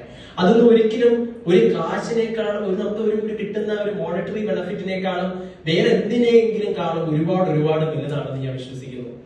എന്തായാലും ഞാൻ പറയുന്ന വേറൊരു കാര്യം എന്ന് പറഞ്ഞു കഴിഞ്ഞാൽ നമ്മുടെ കറക്റ്റ് പ്രായത്തിൽ, അതായത് നമ്മൾ പിന്നീട് കുറച്ചും കൂടെ എക്സ്പീരിയൻസ് ആയിട്ട് കുറച്ചും കൂടെ കഴിയട്ടെ എന്ന് പറഞ്ഞ് നോക്കി നിൽക്കാതെ നമുക്ക് ചെയ്യാൻ പറ്റുന്ന നമുക്ക് ഏറ്റവും എനർജറ്റിക് ആയിട്ടുള്ള ആ പ്രായം തന്നെയാണ് നമ്മുടെ അസറ്റ് എന്ന് പറയുന്നത്. ആ പ്രായത്തിൽ നമ്മൾ എന്തെങ്കിലും ചെയ്തു തുടങ്ങുക. കാരണം നമുക്ക് പിന്നെ തോക്കാനാണെങ്കിൽ സമയമുണ്ടല്ലോ, പ്രായമുണ്ടല്ലോ. ഒരു 10-50 വയസ്സായതിനു ശേഷം 60 വയസ്സായതിനു ശേഷം പറ്റത്തില്ലെന്നല്ല ഞാൻ പറയുന്നത്, പിന്നെ നമുക്ക് തോക്കാനുള്ള ഒരു ഓപ്ഷൻ ഇല്ല എന്നുള്ളതാണ് വാസ്തവം. പിന്നെ നമുക്ക് ഇപ്പോഴെന്ന് പറഞ്ഞു കഴിഞ്ഞാൽ ഓക്കെ ചെറുതായിട്ട് തുടങ്ങി പൊട്ടിപ്പോയി അടുത്ത് നോക്കാം എന്നുള്ളൊരു സംഭവം നമുക്ക് ഉണ്ട്. നമുക്ക് അതിനുള്ള ഒരു ഓപ്ഷൻ ഉണ്ടെന്നുള്ളതാണ്. അത് മാത്രമല്ല നമ്മുടെ എനർജി നമുക്ക് ഒരു കുറെ കൂടെ കഴിഞ്ഞ് കഴിയുമ്പോൾ കല്യാണമാവും, പെമ്പിള്ളാരാവുമ്പോഴത്തേനും പിള്ളേരാവും, വീട്ടുകാർ പറയും, അമ്മായിപ്പനും പറയും നിങ്ങൾ പോകണ്ട, പിള്ളേരെ നോക്ക്. അങ്ങനത്തെ പല പ്രശ്നങ്ങൾ വരുന്നതിന് മുന്നേ നിങ്ങൾ നിങ്ങളുടേതായിട്ടൊരു സിഗ്നേച്ചർ ഉണ്ടാക്കി വെക്കാൻ നോക്കുക. അതാണ് എനിക്ക് വേറൊരു കാര്യം പറയാനുള്ളത്. പിന്നെ വേറെ ഒരു അത് കഴിഞ്ഞിട്ട് നമ്മുടെ കഥ ഞാനിങ്ങനെ കഥ മുന്നോട്ട് പോവാണ്. ചിലർക്ക് ആർക്കെങ്കിലും ബോറടിക്കുന്നുണ്ടോ? ഞാന് ഈ കഥ പറയാൻ പണ്ടേ വിടുകയാണ്. ഇവർക്ക് കഥ പണ്ട് പറഞ്ഞു കൊടുത്തുള്ള ശീലമാണ്. അപ്പം ഞാന് അതിനുശേഷം സൂററ്റ് ഇത് ഇന്റീരിയർ എല്ലാം ശരിയായി. ഇനിയിപ്പം സാധനം എടുക്കാൻ വേണ്ടി പോവാ. സത്യം പറഞ്ഞ ഈ പൂരപ്പറമ്പിലേക്ക്, പെരുന്നാളിന്റെ പറമ്പിലേക്ക് കുറച്ച് ഈ പെരുന്നാൾപ്പൊടിയൊക്കെ ആയിട്ട് പിള്ളേർ പോകത്തില്ലേ എന്നതാണ് ഇവിടെ ഇങ്ങനെ ആ വിധത്തിലാണ് ഞാൻ ഇറങ്ങിയത്. ഫാബ്രിക് എന്താണെന്നോ, ഫാബ്രിക്കിന്റെ എവിടുന്ന് എന്ത് സാധനമാണ് ആൾക്കാർക്ക് ഇഷ്ടമെന്നോ, എന്താണ് ട്രെൻഡെന്നോ ഈ വക കാര്യങ്ങളൊന്നും എനിക്ക് അറിയില്ലായിരുന്നു. ഈ എങ്ങനത്തെ സാധനം എടുക്കട്ടെ എന്റെ കൂടെ വരാൻ ആരുമില്ല. കാരണം എന്നെക്കാൾ വലിയ വണ്ടിയായിട്ടുള്ള എന്റെ അമ്മ ഈ അന്നവള് ഇച്ചിരി കൂടെ ചെറുതാണ്, ഇവള് അപ്പൻ പുറത്ത്. അപ്പൊ ഞാൻ വേറെ ആരെയും കൂട്ടാനാ, എനിക്ക് എന്നെ സഹായത്തിന് ദൈവം മാത്രമേ ഉണ്ടായിരുന്നുള്ളൂ. എനിക്ക് വേറെ ആരും ശരിക്കും പറഞ്ഞാൽ ചെയ്തത് മണ്ടത്തരം. കാരണം ഈ ഒരു സംഭവത്തിലേക്ക് നമുക്ക് നേരെ ഇറങ്ങാൻ പറ്റത്തില്ല.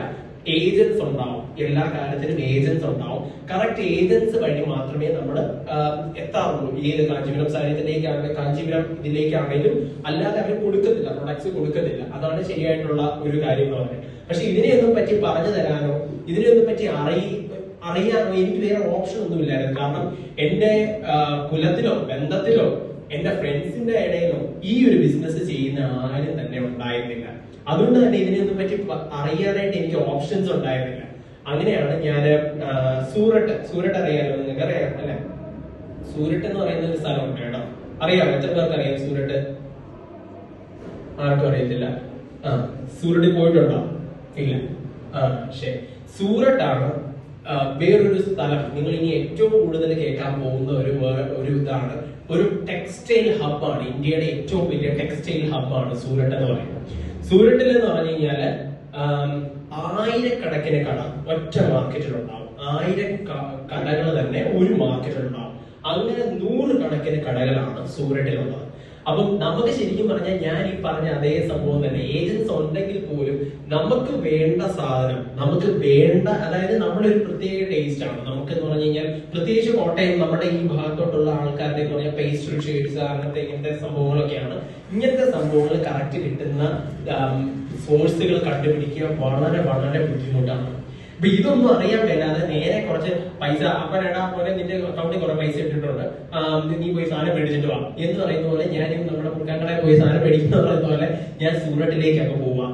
ഞാൻ സൂററ്റിലേക്ക് പോയി കഴിഞ്ഞപ്പോഴത്തേന് ഞാൻ ആ റോഡിൽ ഇങ്ങനെ നിന്ന് ഞാൻ എങ്ങോട്ടാ പോകണ്ടേ, ഇതാണോ ഇവിടെ പോണോ അവിടെ പോണോ, പോയി കഴിഞ്ഞാൽ എല്ലാം ക്ലോസ്ഡ് ആണ്, ഡോർസ് എല്ലാം ക്ലോസ്ഡ് ആയിട്ടുള്ള. അപ്പൊ ഡോറ് കയറി, അപ്പൊ ഞാൻ എന്റെ പൊട്ടത്തരത്തിന് സത്യം പറഞ്ഞാൽ ഓരോ ഡോറും ഇങ്ങനെ കയറി ഞാൻ അപ്പൊ ആദ്യത്തെ പ്രാവശ്യം ചെന്നപ്പോഴത്തേന് ആൾക്കാർ എന്നെ അക്സെപ്റ്റ് ചെയ്തില്ല. അവിടുന്ന് കുറച്ച് കാര്യങ്ങൾ ഞാൻ പഠിക്കും.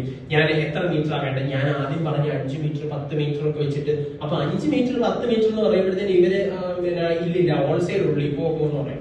അപ്പൊ രണ്ടാമത്തെ കടയിൽ ഞാൻ ചെല്ലുമ്പോഴത്തേന് എത്ര മീറ്റർ വേണം നിങ്ങൾക്ക്, ഞാൻ പറയുമ്പോ 10-20 മീറ്റർ അങ്ങനത്തെ എത്ര തുണി നിങ്ങൾക്ക് എടുക്കാൻ പറ്റും. ഞാൻ പറഞ്ഞു ഞാൻ നോക്കിക്കോട്ടെ. അപ്പോഴും എന്നെ അലൗ ചെയ്യില്ല, അകത്തേക്ക് കയറ്റാൻ സമ്മതിക്കില്ല. കാരണം അവര് ഹോൾസെയിൽ മാത്രം ഡീൽ ചെയ്യുന്ന ആൾക്കാരാണ്. അപ്പൊ അതുകൊണ്ട് മിനിമം 100 മീറ്റർ എന്നൊക്കെ പറഞ്ഞ് നമ്മളെ പേടിപ്പിക്കും. അപ്പൊ ഞാൻ പിന്നെ ഓരോ സ്ഥലത്ത് ചെല്ലുമ്പോഴും എനിക്ക് ഓരോരോ പാഠങ്ങളായിരുന്നു. എങ്ങനെ സംസാരിക്കണം, എന്ത് ചെയ്യണം, എങ്ങനെ ചെയ്യണം എന്നുള്ളതിന്റെ പാഠങ്ങളായിരുന്നു. അങ്ങനെയാണ് ഞാൻ പിന്നെ വേറൊരു സ്ഥലത്ത് ചെന്നപ്പോഴത്തേന് അവര് പറഞ്ഞ് കേരള എന്റെ ആ ഒരു ഇത് കണ്ടിട്ട്, കാരണം കയറി അതായത് 6 നിലയുള്ള ഒരു ബിൽഡിംഗ് ആണ്. 6ാമത്തെ നില ഞാൻ കയറി ചെന്ന് അടച്ചാണെങ്കിൽ നല്ല ചൂടുള്ള സമയമായിരുന്നു. അപ്പം വെള്ളം അവിടെ വെള്ളമൊന്നും ഇല്ല. ഞാനിങ്ങനെ കയറി ചെന്ന് അവിടെ ചെന്ന് കഴിഞ്ഞപ്പോഴത്തേന് ഒരു പുള്ളിക്ക് എന്നോട് സഹതാപം തോന്നി. കേരള എന്ന് ചോദിച്ചു. ഞാനൊന്നും പറയാതെ തന്നെ മുഖം ഷേപ്പ് വെച്ചിട്ട് ഇവർക്ക് മനസ്സിലാവുമല്ലോ മലയാളിയാണെന്ന്. അപ്പം കേരളം അപ്പം പറഞ്ഞു ഓക്കെ നിനക്ക് എന്റെതാ വേണ്ടേ. അപ്പൊ ഞാനിങ്ങനെ പറഞ്ഞു ഇങ്ങനെ എനിക്ക് പുതിയതായിട്ട് തുടങ്ങുന്ന അങ്ങനെ ഒരു സംഭവം പറഞ്ഞപ്പോഴത്തേന് ഈ പുള്ളി എന്നോട് പറഞ്ഞു ഒരു കാര്യം ചെയ്യും, നീ ഇന്ന ഷോപ്പിലൊന്ന് പോകും. ആ ഷോപ്പിൽ ഞാൻ ചെന്ന് കഴിഞ്ഞപ്പോഴത്തേന് അവിടെ കുറെ ഫാബ്രിക്കുകൾ എനിക്ക് ഇഷ്ടപ്പെട്ടത് കിട്ടി. അതെനിക്കൊരു എനർജി ആയിരുന്നു. ഫസ്റ്റ് ഡേ അങ്ങനെ അവസാനിച്ചു. ഞാൻ അങ്ങനെ ഒരാഴ്ച നടന്നാണ്, ഒരാഴ്ചയല്ല ഏകദേശം 1.5 ആഴ്ചയോളം ഞാൻ സൂററ്റിലുണ്ടായിരുന്നു. അങ്ങനെ 1.5 ആഴ്ച എടുത്താണ് നമ്മുടെ ആദ്യത്തെ പർച്ചേസ് ഞാൻ ചെയ്തത്. ഓരോ സ്ഥലത്ത് ചെന്നിട്ട് കുറെ സാധനങ്ങളായിട്ട് കളക്ട് ചെയ്യും. അതായത് എനിക്ക് നല്ലതെന്ന് തോന്നുന്ന കുറെ സാധനങ്ങൾ. ഇതിപ്പോ അപ്പൊ അമ്മ എന്നോട് ചോദിച്ചു, എടാ നീ ആരോടെങ്കിലും ഇവരോട് ചോദിച്ചു നോക്കി എങ്ങനത്തെ ഫാബ്രിക്കാണ് ഇപ്പൊ പോകുന്നത്. ഞാൻ പറഞ്ഞില്ല നേരത്തെ പത്രാസ് ആന്റിയോടെ വിളിച്ചു ചോദിക്കുക എങ്ങനത്തെയാണ് ഇപ്പോഴത്തെ ഏറ്റവും കൂടുതൽ നല്ല സാധനങ്ങൾ, എങ്ങനത്തെയാണ്, എന്താണ് ഫാഷൻ, എങ്ങനത്തെയാണ് പോകുന്നതെന്നൊക്കെ വിളിച്ചു ചോദിക്കാൻ പറഞ്ഞു. പക്ഷെ ഞാൻ വിളിച്ചു ചോദിച്ചില്ല. ഞാൻ എനിക്ക് ശരിയെന്ന് തോന്നുന്ന എനിക്ക് ഫാബ്രിക്കിൽ ഇഷ്ടപ്പെട്ടിരിക്കുന്ന ഫാബ്രിക്കുകൾ ഞാൻ കളക്ട് ചെയ്ത് ഞാൻ തിരിച്ച് നാട്ടിലേക്ക് വന്നു. നമുക്ക് ശരിക്കും പറഞ്ഞു കഴിഞ്ഞാൽ ഞാൻ ഇനി പറയാൻ ഉദ്ദേശിക്കുന്നത് ട്രെൻഡിനെ പറ്റിയാണ്. ട്രെൻഡ് ഞാനത് മനസ്സിലാക്കിയിരുന്നുണ്ടെങ്കിലും ഞാൻ ശരിക്കും പറഞ്ഞു കഴിഞ്ഞാൽ തോറ്റുപോയാനായിരുന്നു. കാരണം ട്രെൻഡ് എന്ന് പറഞ്ഞു കഴിഞ്ഞാൽ അപ്പുറത്തെ കടയിലുള്ള സെയിം സാധനം ഞാൻ ഇവിടെ വിറ്റ് കഴിഞ്ഞു കഴിഞ്ഞാൽ എനിക്ക് അതിന് ആരും കൂടുതലായിട്ട് വരത്തില്ല. എന്റെ കടയിൽ ആദ്യമായിട്ട് വന്ന കസ്റ്റമേഴ്സ് കയറാൻ തുടങ്ങിയിട്ട് നമ്മളെ ആൾക്കാർ ഐഡന്റിഫൈ ചെയ്തതെന്ന് പറഞ്ഞു കഴിഞ്ഞാൽ ഫാബ്രിക് കൊണ്ടിട്ട് വെഡിങ് കസ്റ്റമേഴ്സ് ഒന്നും ആയിരുന്നില്ല. അന്ന് വെഡിങ്ങിനെ പറ്റി ഞാൻ ആലോചിച്ചിട്ട് പോലില്ല. വെഡിങ് കസ്റ്റമേഴ്സിന്റെ കാര്യം ഞാൻ കാലങ്ങളിൽ പിന്നെ ഏതെങ്കിലും കാലത്ത് ചെയ്യാമെന്ന് മാത്രമേ ആലോചിച്ചിട്ടുണ്ടായിരുന്നു. ഈ ഫാബ്രിക്കിന്റെ യുണീക്നെസ് കൊണ്ടിട്ടാണ് നമ്മുടെ കടയിൽ ആൾക്കാർ ആദ്യം വരാൻ തുടങ്ങിയത്. ഈ പറഞ്ഞ ഒരാള് വന്നു കണ്ടിട്ട് പിന്നെ വേറെ കുറച്ച് ആൾക്കാരോട് പറഞ്ഞു, അവര് വന്നു. അങ്ങനെയാണ് ശരിക്കും വേർഡ് ഓഫ് മൗത്തിൽ കൂടിയാണ് നമ്മൾ ആദ്യമേ, നമ്മൾ കൊറോണയ്ക്ക് മുന്നേ ഉള്ള കാലമാണ് ഞാൻ പറയുന്നത്, കൊറോണയ്ക്ക് തൊട്ട് മുന്നേ ഞാൻ സ്റ്റാർട്ട് ചെയ്ത് ആ ഒരു സമയം പതുക്കെ ഓരോ ദിവസം ഞാൻ ഇന്ന് പ്രാർത്ഥിക്കും, ഉച്ചവരെ ഒരാളെ കണ്ടില്ലല്ലോ കർത്താവ്, ഇനി എന്നാ ചെയ്യും, സ്റ്റാഫ് ഉണ്ട്, ബാക്കിയുള്ളവരുണ്ട്, എങ്ങനെ എക്സ്പെൻസസ് മീറ്റ് ചെയ്യും. പക്ഷെ വലിയ തരക്കേടില്ലാതെ കൊറോണയുടെ സമയം നമ്മൾ കടത്തി വിട്ടു. കൊറോണയ്ക്ക് മുന്നേ ഉള്ള കാലം എല്ലാവരുടെ ജീവിതത്തിൽ അങ്ങനെ ഇരിക്കുമ്പോഴത്തേനാണ് ഇടുത്തി പോലെ കൊറോണ വന്നത്. കൊറോണ വന്നപ്പോഴത്തേന് ഞാൻ ഓർത്ത്, ദൈവമേ പിന്നെ അടിയാണല്ലോ, ഞാൻ ഒരു വിധത്തിന് രക്ഷപ്പെടാൻ നീ സമ്മതിക്കരുത് കേട്ടോ. ഞാൻ ശരിക്കും ഞാൻ അതിന് മുന്നേ നിങ്ങളോട് പറയാനുള്ള വേറൊരു കാര്യം എന്ന് പറഞ്ഞാൽ, ഈ ട്രെൻഡ് നമ്മൾ ഒരു കാരണവശാലും ഇപ്പോഴത്തെ ട്രെൻഡിന് ഇതാരായി ട്രെൻഡ് ഉണ്ടാക്കുന്നത്? ഞാനും നിങ്ങളും ഒക്കെയാണോ ഈ ട്രെൻഡ് ഉണ്ടാക്കുന്നത്? നമ്മൾ ട്രെൻഡിനനുസരിച്ച് പോകേണ്ടവരല്ല, ട്രെൻഡ് സെറ്റേഴ്സ് ആവാനുള്ളവരാണ്. നമ്മൾ എന്ത് ഡിഫറെന്റ്, ബാക്കി ക്രൗഡിൽ നിന്ന് നമ്മൾ എന്ത് ഡിഫറൻസ് കൊണ്ടുവരുന്നു, അത് നമുക്ക് ചേരുന്നുണ്ടോ, ഇത്രയും മാത്രം നോക്കിയാൽ മതി. അതാണ് എന്നെ സംബന്ധിച്ചിടത്തോളം ഫാഷനും ട്രെൻഡും എന്ന് പറഞ്ഞു കഴിഞ്ഞാൽ. അതായത് നമ്മുടെ സ്റ്റോറി വരുന്ന ഓരോ ആൾക്കാർക്കും ഞാൻ നിന്ന് പറഞ്ഞു കൊടുക്കുക, ഇതായിരിക്കും നിങ്ങൾക്ക് ചേരുന്നത് എന്ന്. ഒരാൾക്ക് ചേരുന്ന ഒരു സാധനം ചെയ്തു കൊടുക്കുക എന്നുള്ള കടമയാണ് നമ്മൾ ഓരോ ഫാഷൻ ഡിസൈനറിനുള്ളതെന്നാണ് ഞാൻ വിശ്വസിക്കുന്നത്. അപ്പം ഞാൻ എന്റെ കഥ പിന്നെ ഞാൻ കണ്ടിന്യൂ ചെയ്യാം കേട്ടോ. എവിടെ വരെ പറഞ്ഞു? അവിടെ അത് കഴിഞ്ഞിട്ട് നമ്മൾ കൊറോണ വന്നതിന് ശേഷം, കൊറോണ വന്നപ്പോഴത്തേന് വീണ്ടും up and back on action. അപ്പം പറഞ്ഞു, പിന്നെ സാരമില്ല, നമുക്ക് ഞാനിപ്പോ ഉടനെ പണി നിർത്തുന്നില്ല, ഞാനുണ്ടല്ലോ, നീ കുഴപ്പമില്ലടാ, നമുക്ക് ഒരു കാര്യം ചെയ്യാം, നീ കുഴപ്പമില്ല. 2 വർഷത്തേക്ക് ഞാൻ എടുത്തിരിക്കുന്ന അതായത് നമുക്ക് ക്ലാസ് വെച്ചിട്ടാണെന്നുണ്ടെങ്കിൽ മിഡിൽ ക്ലാസ്സിന് മേളിലേക്കുള്ള ആൾക്കാരെയാണ് നമുക്ക് ടാർഗറ്റഡ് ഓഡിയൻസ് എന്ന് പറയുന്ന പോലെ ടാർഗറ്റഡ് കസ്റ്റമേഴ്സ് ഉണ്ടാവും. അപ്പൊ നമുക്ക് ഓരോ ക്ലാസ്സിലുള്ള ആൾക്കാർക്ക് ഓരോ കൈൻഡ് ഓഫ് ഫാബ്രിക്കും ഒക്കെയാണ് നമുക്ക് പിന്നീട് നിങ്ങൾക്ക് മനസ്സിലാവുമായിരിക്കും, നിങ്ങൾക്ക് അറിയാമായിരിക്കും. പക്ഷെ എന്നാലും നിങ്ങൾ കൂടുതലായിട്ട് ഇതിനെപ്പറ്റി കൂടുതൽ പഠിക്കും. അപ്പൊ അപ്പർ മിഡിൽ ക്ലാസ്സിനെയാണ് ഞാൻ ഫോക്കസ് ചെയ്യുന്നത്, എന്റെ കസ്റ്റമേഴ്സ് എന്ന് പറഞ്ഞാൽ. അപ്പം കൊറോണ വന്നപ്പോൾ എന്താ സംഭവിച്ചതെന്ന് പറഞ്ഞു കഴിഞ്ഞാൽ, നമുക്ക് ഈ ലക്ഷറി ഫാക്ടേഴ്സ് എല്ലാം അവിടെ കൊണ്ട് നിൽക്കുകയാണ്. അപ്പം എന്റെ ഏറ്റവും അടുത്ത സുഹൃത്തും ബാക്കിയുള്ള ആൾക്കാരെല്ലാരും പറഞ്ഞു, നീ പ്രൊഡക്റ്റ് ലൈൻ മാറ്റി പിടിക്കണം, ഇനി ഡെയിലി വെയറുകളായിട്ടുള്ള സംഭവങ്ങളിലേക്ക് കൂടുതൽ കോൺസെൻട്രേറ്റ് ചെയ്യണം. ഇനിയുള്ള കാലം എന്ന് പറഞ്ഞു കഴിഞ്ഞാൽ അങ്ങനെയുള്ളതേ വിജയിക്കത്തുള്ളൂ, ഈ ലക്ഷറിയൊക്കെ ആൾക്കാർ അവോയ്ഡ് ചെയ്യാൻ പോവാണ്, നമുക്ക് ഈ അങ്ങനെയുള്ള കാര്യങ്ങളൊക്കെ പറയാൻ തുടങ്ങി. അപ്പനും എന്നോട് പറഞ്ഞു, പോലെ നീ വിഷമിക്കേണ്ട, നമുക്ക് ഏതായാലും നോക്കാം എന്നുള്ളത്. എല്ലാ കടകളും അടച്ചുപൂട്ടി. അപ്പൊ ഞാൻ ഓർത്ത് ഒരു ദിവസം എനിക്ക് മാത്രമല്ല എല്ലാവർക്കും ഇങ്ങനെ തന്നെയാണല്ലോ. അപ്പൊ ഈ പറയുന്ന പോലെ എന്നെ പറ്റി പറയാൻ അടുത്ത ആൾക്കാർ കണ്ടോ, ഇവനെ ഇനി എന്റെ അപ്പാപ്പന്മാരെ, എന്റെ അപ്പനൊക്കെ 5 ആൺമക്കളാണ്, അപ്പാപ്പന്മാരെല്ലാം ബാക്ക് ഓൺ ആക്ഷൻ എല്ലാരും പറയാൻ തുടങ്ങി, ഒരു കാര്യം ചെയ്യും, ഇവനെ ഇനിയിപ്പം ഈ പരിപാടി ശരിയാവും, ചേച്ചി എങ്ങനെ നോക്കിക്കോട്ടെ, അച്ചാച്ചൻ അച്ചാച്ചൻ എന്ന് പറഞ്ഞ എന്റെ അപ്പൻ സൗദിക്ക് വല്ലതും കൊണ്ടുപോകും, അല്ലെങ്കിൽ ഇവനെ വേറെ വല്ലതും ജോലിക്ക് വേണ്ടി വിടാം, ഇങ്ങനെ വിട്ടാൽ ശരിയാവത്തില്ല എന്ന് പറഞ്ഞ് എല്ലാരും ബാക്ക് ഓൺ ആക്ഷൻ ആയി. അപ്പം വീണ്ടും എന്നിലേക്ക് പ്രഷർ വന്നതെന്ന് പറഞ്ഞു കഴിഞ്ഞാൽ, പിന്നെ കാരണം ഒരു പെങ്കൊച്ച് വേറെ വളർന്നു വരുന്നുണ്ട്, ഇതിനു വേണ്ടി ഇങ്ങനെ പൈസ കളയാനായിട്ട് ഇനി നമുക്കില്ല, അങ്ങനെയുള്ള കാര്യങ്ങളെല്ലാം വന്നപ്പം വീണ്ടും പ്രഷർ വന്നപ്പം ഞാൻ തീരുമാനിച്ചു, അതിനേക്കാളും നിങ്ങൾക്ക് ഞാൻ വേറെ പറഞ്ഞിട്ടില്ല, പക്ഷെ എന്നാലും ഞാൻ നിങ്ങളോട് ഉള്ളത് പറഞ്ഞു കഴിഞ്ഞാൽ വേറൊരു ഇതും കൂടെ എനിക്ക് വന്നു. അതായത് എനിക്കൊരു പെങ്കൊച്ചിന് ഇഷ്ടമായിരുന്നു. ഞാൻ എപ്പോഴും വീട്ടിൽ, ഞാൻ പെങ്കൊച്ചനോന്ന് പറഞ്ഞിട്ടൊന്നുമില്ല, പക്ഷെ ഞാനിങ്ങനെ വീട്ടിൽ എല്ലാ ദിവസവും ഞാനും അപ്പനും അമ്മയും ഇവളെന്ന് പറഞ്ഞാൽ ഞങ്ങളുടെ ഫാമിലി ഭയങ്കര ക്ലോസ് ഫാമിലി, ഭയങ്കര കൂട്ടാണ്, ഞങ്ങൾ ഫ്രണ്ട്സിനെ പോലെയാണ്. അപ്പൊ ഞാൻ അപ്പനോട് പറയും, അപ്പൊ എനിക്ക് ആ പെണ്ണിനെ ഇഷ്ടമാണ്. അപ്പം എപ്പോഴും എനിക്ക് അപ്പൻ സർപ്രൈസസ് തരും, ഇങ്ങനെ എന്തെങ്കിലും വേണമെന്നുണ്ടെങ്കിലൊക്കെ ഞാൻ പറയുന്നതിന് മുന്നേ തന്നെ അപ്പൻ അത് മേടിച്ചു തരും. അങ്ങനെയാണ് അപ്പന്റെ ഒരു സ്റ്റൈൽ. അപ്പൻ എനിക്ക് 26 വയസ്സെങ്ങാണ്ടേ ആയിട്ടുണ്ടായിരുന്നു, 26 വയസ്സില്ല, 25 വയസ്സ് ആ സമയത്തെങ്ങാണ്ടാണ്. അപ്പൊ അപ്പൻ എനിക്ക് വേണ്ടി ആദ്യമായി പെണ്ണാലോചിച്ചു, എനിക്ക് സർപ്രൈസ് തരാൻ. കാരണം അപ്പൻ ഒരിക്കലും ഓർത്തില്ല ഇവര് നോ പറയുമായിരിക്കും എന്ന് അപ്പൻ ഒരിക്കലും ഓർത്തില്ല. 25 വയസ്സിൽ അമ്മ അറിഞ്ഞെങ്കിൽ ഉറപ്പാ വഴക്ക് കിട്ടും. അപ്പം പക്ഷെ ഞങ്ങൾ ആരോടും പറയാതെ എനിക്ക് സർപ്രൈസ് തരാൻ വേണ്ടി ഈ പെണ്ണിനെ വീട്ടിൽ വിളിച്ചു. ആ പെണ്ണിന്റെ വീട്ടുകാർ പറഞ്ഞു, പോയിട്ട് 2 ദിവസം കഴിഞ്ഞിട്ട് പോയിട്ട് 2 ദിവസം കഴിഞ്ഞിട്ട് വിളിക്ക്, ഞാൻ നോക്കിയിട്ട് പറയാം, ഞങ്ങൾ പറയാം എന്നുള്ളത്. കാരണം അവരൊരു കാരണവശാലും നമ്മൾ റിജക്ട് ചെയ്യേണ്ട ഒരു ഇത് ഇല്ലായിരുന്നു. ഞങ്ങളുടെ നോട്ടത്തിൽ നോക്കിക്കഴിഞ്ഞാൽ ഒരു കാരണവശാലും ആ റിജക്ഷൻ നമുക്ക് കിട്ടേണ്ടതല്ല. അപ്പം എന്തായാലും ദൈവം അനുഗ്രഹിച്ച് ആ പെണ്ണിനെ റിജക്ട് ചെയ്യും. ആ പെണ്ണ് റിജക്ട് ചെയ്തത് അപ്പനോടാണ്. ഇപ്പൊ ഞാനിപ്പം പല പിള്ളേരോടും ഓക്കെ ഐ ലവ് യു പറഞ്ഞിട്ടുണ്ട്, പോടാ നീ ഇത് പറഞ്ഞ് വിട്ടിട്ടുണ്ട്, നമുക്കതൊന്നും വലിയ വിഷയമല്ല. പക്ഷെ അപ്പനോട് പറഞ്ഞത് എനിക്കങ്ങ് വല്ലാണ്ട് ഉണ്ട്. അതും ഈ കൊറോണ ആ സമയത്താണ്. അപ്പം എനിക്ക് മനസ്സിലായി ഇനി ഇനി ഇനി എന്റെ അപ്പനെ അമ്മേനെ ഞാൻ ഇനി എന്നെ കൊണ്ട് പറ്റത്തില്ല. എനിക്ക് ഇങ്ങനെ വെറുതെ ഇരിക്കാനുള്ള ഓപ്ഷൻ ഇല്ല. അങ്ങനെയാണ് ഇൻസ്റ്റാഗ്രാം എന്ന് പറയുന്ന സാധനം ഞാൻ ശരിക്കും ഉപയോഗിക്കാൻ തുടങ്ങി. ആ സമയത്ത് കൊറോണയുടെ സമയത്ത് നമ്മള് വീട്ടിൽ, അതായത് കാഞ്ചീപുരം സാരികളൊക്കെ തുടങ്ങിയ സമയം, നമ്മൾ കാഞ്ചീപുരം സാരികൾ ഇൻട്രൊഡ്യൂസ് ചെയ്ത സമയമാണ്. അപ്പം ലോക്ക്ഡൌൺ വെഡിങ്സ് അത് ശരിക്കും കൊറോണ എന്ന് പറയുന്ന സംഭവം ദൈവം എനിക്ക് വേണ്ടിയാണ് വന്നതെന്നാണ് ഞാൻ വിശ്വസിക്കുന്നത്. ഒരുപാട് പ്രശ്നങ്ങൾ ഉണ്ടായിട്ടുണ്ടെങ്കിൽ ആ പ്രശ്നങ്ങളിൽ ഞാൻ ശരിക്കും പറഞ്ഞു കഴിഞ്ഞാൽ ഞാൻ ഓർത്തു ഓക്കെ ഞാൻ ഓൺലൈൻ വഴി ചെയ്തു നോക്കാമെന്ന് പറഞ്ഞ് നമ്മളുടെ ആദ്യമേ ഒരു കസ്റ്റമർ വന്നു. ഞാൻ കടയിൽ നിന്ന് സാധനങ്ങളെല്ലാം വീട്ടിലേക്ക് രാത്രി പോയി കുറെ സാരികളെല്ലാം എടുത്തുകൊണ്ട് വീട്ടിലേക്ക് വന്നു. അപ്പം ആൾക്കാർ കോൺടാക്ട് ചെയ്യുമ്പോഴത്തേന് വീട്ടിലേക്ക് വരുന്നതിന് ആർക്കും റെസ്ട്രിക്ട് ചെയ്യാൻ പറ്റത്തില്ലല്ലോ. അപ്പൊ വീട്ടിലേക്ക് വരാൻ പറഞ്ഞു. വീട്ടിൽ നിന്ന് സാരി സെലക്ട് ചെയ്ത് അങ്ങനെ കൊടുത്തു. അത് രണ്ടാമത്തെ ആളായി. ഈ കൊറോണ വെഡിങ്ങിന്റെ ആദ്യത്തെ ആള് രണ്ടാമത്തെ ആളെ പറഞ്ഞു വിട്ടു. അങ്ങനെ 3-4 വെഡിങ് ആയി കഴിഞ്ഞപ്പോഴത്തേന് നമ്മുടെ ഇൻസ്റ്റാഗ്രാമിൽ റീല് തുടങ്ങുന്ന സമയമാണ്. റീലുകൾ പതുക്കെ ശരിയാകാൻ തുടങ്ങി. അത് കഴിഞ്ഞപ്പോഴത്തേന് നമ്മള് സ്റ്റിച്ച് ഓർഡർ, നമുക്ക് യൂണിറ്റിൽ ഓൾറെഡി പണിക്കാരുണ്ടായിരുന്നു. അവര് കുറച്ച് പേര് നാട്ടിൽ പോയി, കുറച്ച് പേര് നമ്മൾ അവിടെ നിർത്തിയിരുന്നു. ആ നിർത്തിയിരുന്ന ആൾക്കാരെ വെച്ചിട്ട് നമ്മള് എന്നെ പറ്റി അപ്പൊ ആ ആൾക്കാരെ വെച്ചിട്ട് നമ്മള് പതുക്കെ തുടങ്ങി. നമ്മള് പതുക്കെ ഇത് ചെയ്യാനായിട്ട് തുടങ്ങി. ആ സംഭവങ്ങളെല്ലാം വളരെ ഹിറ്റായെന്ന് പറഞ്ഞാൽ അത് ആദ്യത്തെ നമ്മളുടെ ആ റീൽ വീഡിയോ 4 മില്യൺ വ്യൂസ് ആയിരുന്നു വന്നത്. നമുക്ക് തമിഴ്നാട്ടിൽ നിന്ന് പറയാൻ കൊറോണ സമയത്ത് കോളുകൾ വരാൻ തുടങ്ങി. അങ്ങനെയാണ് ശരിക്കും പറഞ്ഞ ഇന്നത്തെ എംലോഫ്റ്റ് എന്ന് പറയുന്നത് ലൊക്കേഷൻ വെച്ചിട്ടോ കടയുടെ വലുപ്പം വെച്ചിട്ടോ സ്റ്റോക്കിന്റെ കൂടുതലോ കൊണ്ടല്ല, നമ്മുടെ പേര് വെച്ചിട്ടാണ് നമ്മൾ ഹിറ്റായത്.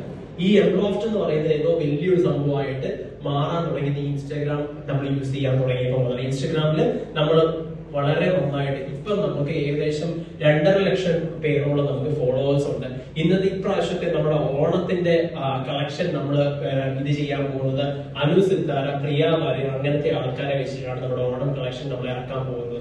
നമുക്ക് ഇപ്പം സെലിബ്രിറ്റി വെഡിങ്സ്, ജോസ് കെ മാണിയുടെ മകളുടെ റിസപ്ഷൻ ഡ്രസ് മുതൽ ഫിഷിംഗ് ഫ്രീക്സ് അറിയാലോ, അല്ലെങ്കിൽ നിങ്ങൾക്ക് അറിയാലോ. ഫിഷിംഗ് ഫ്രീക്സിന്റെ കല്യാണം, മനസ്സമ്മതത്തിന്റെ ഡ്രസ്സാണ് നമുക്ക് ആദ്യമേ തന്നത്. മനസ്സമ്മതത്തിന്റെ ഡ്രസ്സ് കണ്ട് ഇഷ്ടപ്പെട്ട് കഴിഞ്ഞപ്പോഴത്തേന് അവര് ശരിക്കും എറണാകുളത്തെ ഒരു പ്രമുഖ കുട്ടിക്കാണ് അവരുടെ വെഡിങ് സാരി എടുത്തിരുന്നത്. അപ്പം സെബിൻ എന്നോട് വിളിച്ചു പറഞ്ഞു എനിക്ക് ഭയങ്കര ഇഷ്ടമായി, ജോലി എന്തെങ്കിലും ഒരു നിവൃത്തി ഉണ്ടെങ്കിൽ എനിക്ക് ഒരു ഇതിനിടയിൽ ഒരു 5 ദിവസം കണ്ടേ ഉള്ളൂ കല്യാണത്തിനും മനസ്സമ്മതത്തിനും ഇടയിൽ. അപ്പം മനസ്സമ്മതത്തിന് ഞാനാണ് ചെന്നപ്പോൾ പറഞ്ഞു എന്തെങ്കിലും നിവൃത്തി ഉണ്ടെങ്കിൽ എനിക്കൊരു വെഡിങ് ഗൗൺ കൂടെ ചെയ്തു തരണം എന്ന് പറഞ്ഞ് അങ്ങനെയാണ് നമ്മൾ ആ വെഡിങ് ഡ്രസ്സും നമ്മൾ ചെയ്തത്. അങ്ങനെ നമുക്കിപ്പോ മഴവിൽ മനോരമ, ഫ്ലവേഴ്സ് TV, ഏഷ്യാനെറ്റ് എല്ലാത്തിനകത്ത് നമ്മൾ കോസ്റ്റ്യൂം ഡിസൈനിങ് ചെയ്യുന്നുണ്ട്. നമ്മൾ നാളെ അനു സിത്താരയുടെ നമ്മുടെ ഓണം കളക്ഷൻ നാളെ നമ്മൾ റിലീസ് ചെയ്യുമെന്നാണ് ഞാൻ വിശ്വസിക്കുന്നത്. അപ്പൊ അങ്ങനെ നമുക്കിപ്പം സെലിബ്രിറ്റി വെഡിങ്സ് വരെ നമുക്ക് എത്തിയിരിക്കുന്നു. നിങ്ങൾ എപ്പോഴെങ്കിലും ചരാശരി വരുമ്പോൾ നമ്മുടെ കടയിലൊന്ന് വന്ന് നോക്കണം. ആ ലൊക്കേഷനിലേക്ക് വന്ന് പെടാനായിട്ട് ഭയങ്കര പാടാണ്. ഈ നിധിയൊക്കെ തരാനായിട്ട് ഇങ്ങനെ കയറി വരത്തില്ല എന്ന് പറയുന്ന പോലെ ഭയങ്കര പാടാണ് അതിനകത്തോട്ട് കയറി വരാൻ. നമുക്ക് അങ്ങനെയുള്ള ആ സംഭവത്തിൽ ഞാൻ പറഞ്ഞത് എന്താണെന്ന് വെച്ചാൽ നമ്മുടെ എന്നെ സംബന്ധിച്ചിടത്തോളം ഒരു പ്രതികൂലമായിരുന്നു ഈ പറയുന്ന കൊറോണ എന്ന് പറയുന്നത്. ഈ സംഭവത്തിന് നമ്മൾ അതിനകത്ത് ഒരു ഓപ്പർച്യൂണിറ്റി, എന്ത് കാര്യത്തിനകത്ത് നമ്മൾ ഒരു ഓപ്പർച്യൂണിറ്റി കണ്ടുപിടിച്ചാൽ മാത്രമേ നമ്മൾ രക്ഷപ്പെടുത്തുള്ളൂ എന്ന് ഞാൻ വിശ്വസിക്കുന്നത്. അങ്ങനെയുള്ള ഓരോ കാര്യങ്ങളുമാണ് ഇന്നത്തെ എംലോഫ്റ്റിലേക്ക് നമ്മളെ എത്തിച്ചിരിക്കുന്നത്. ഞാന് ഇനിയുള്ള എന്റെ കാര്യം എങ്ങനെയാണെന്നോ ഇനി ഞാൻ എങ്ങനെ ആകാൻ പോകുന്നതെന്നൊന്നും എനിക്കറിയത്തില്ല. ഇതുവരെ എത്തിയിരിക്കുന്നത് ഈ ഒരു കാര്യമാണ്. കൂടുതലായിട്ടുള്ള ഫാഷൻ ഡിസൈനിങ്ങിനെ കുറിച്ചൊന്നും എനിക്ക് കൂടുതലായിട്ട് അറിയത്തില്ല.